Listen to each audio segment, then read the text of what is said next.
তানবীরের ঘরে একটা পুরনো দেয়াল ঘড়ি আছে, তার দাদার সময়ের। ঘড়িটা খুব অদ্ভুত। প্রতিদিন রাত 12টা বাজলেই কাঁটা থেমে যায়, আবার সকাল 6টায় নিজে থেকে চালু হয়। তানবীর ভেবেছিল এটা হয়তো যান্ত্রিক সমস্যা। এক রাতে সে ঠিক করলো ঘড়িটা খুলে দেখে। ভেতরে একটা পুরনো কালো সাদা ছবি পেল, এক নারী ও এক শিশু।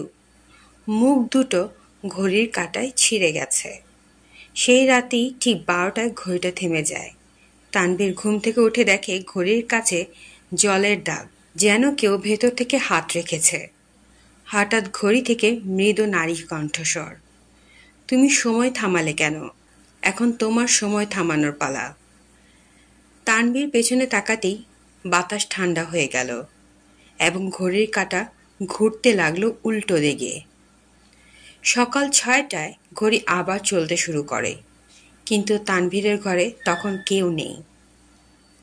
শুধু দেয়ালে ঝুলছে একটা নতুন ছবি, তানভীর আর ঘড়ির ভেতরকার সেই নারী।